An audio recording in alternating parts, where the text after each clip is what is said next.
नमस्कार बच्चों, स्वागत है आप सभी का फिर से अपने नीरज निराला ऑनलाइन क्लास के YouTube चैनल पर। कैसे हैं आप सभी? आशा करते हैं आप सभी एकदम जबरदस्त होंगे और आप लोग की पढ़ाई काफी मस्त चल रही होगी। मैं हूं नीरज सर और आज हम पढ़ेंगे कक्षा 10 का हिंदी वर्णिका भाग 2 का पाठ 3 माँ। तो चलिए हम लोग जानते हैं कि इस कहानी के लेखक कौन है। तो इस कहानी के लेखक हैं ईश्वर पेटलीकर, जो कि इस कहानी में माँ के महिमा के बारे में बताया गया है। ये कहानी एक माँ की ऐसी ममता को दिखाती है जो अपनी असहाय बेटी को कभी बोझ नहीं मानती। कहानी की शुरुआत। बच्चों, इस कहानी की मुख्य पात्र है मनगू। तो चलिए बच्चों शुरू करते हैं। मनगू एक ऐसी लड़की थी जो सामान्य बच्चों की तरह समझदार नहीं थी। वो बोल नहीं पाती थी, अपने काम स्वयं नहीं कर पाती थी और उसे हर समय किसी न किसी की सहायता चाहिए होती थी। मनगू की माँ उसकी बहुत देखभाल करती थी। वो मनगू को नहलाती, खिलाती, कपड़े पहनाती और हर समय उसके पास रहती थी।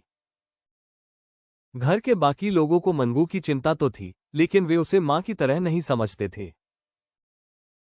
वे लोग सोचते थे कि मनगू के कारण घर में परेशानी होती है। लेकिन माँ के लिए मनगू कोई परेशानी नहीं थी। वो उसकी बेटी थी, उसकी जान थी। वो उसे कभी बोझ नहीं समझती थी। शायद आप लोग भी जानते हैं कि माँ का प्यार बच्चों के प्रति कितना ज्यादा होती है।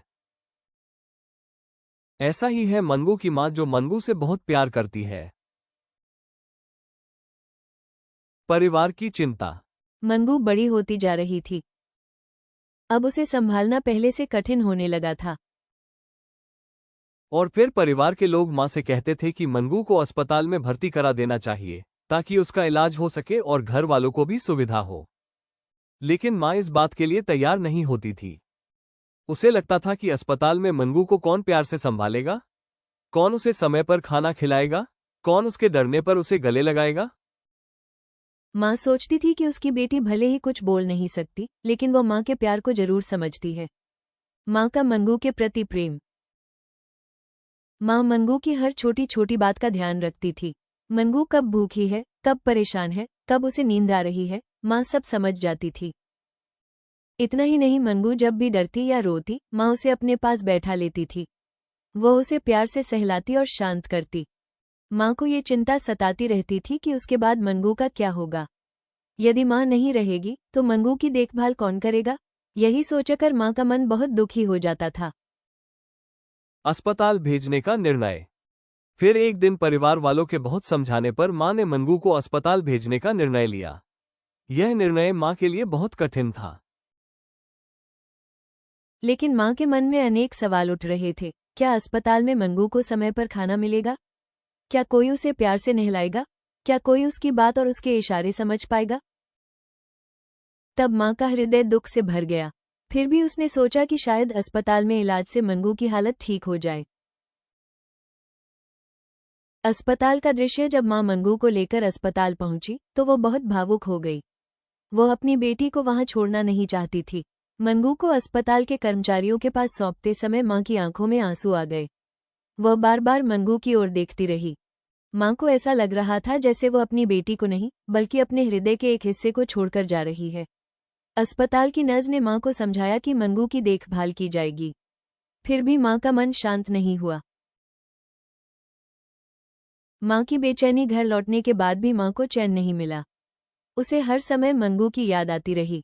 वो सोचती रही कि मनगू ने खाना खाया होगा या नहीं, वो ठीक से सोई होगी या नहीं, वो माँ को याद करके रो रही होगी या नहीं। माँ का मन अपनी बेटी के पास ही लगा रहा। उसके लिए मनगू से दूर रहना बहुत कठिन था। कहानी का संदेश। बच्चों, ये कहानी हमें बताती है कि माँ का प्यार सबसे महान होता है। माँ अपने बच्चे की कमी नहीं देखती, बल्कि उसे अपने दिल से लगाकर रखती है। मनगू सामान्य नहीं थी, फिर भी उसकी माँ ने उसे कभी बोझ नहीं समझा। उसने हर परिस्थिति में मनगू की सेवा की और उसके भविष्य की चिंता की। तो बच्चों, आपने इस कहानी से क्या सीखा? अपनी राय कमेंट्स में जरूर दें। चलिए जानते हैं महत्वपूर्ण बात। प्रश्न 1, माँ, कहानी के लेखक कौन है? उत्तर, माँ, कहानी के लेखक ईश्वर पेटलीकर हैं। प्रश्न 2, मनगू कौन थी? उत्तर, मनगू माँ की मानसिक रूप से अस्वस्थ बेटी थी।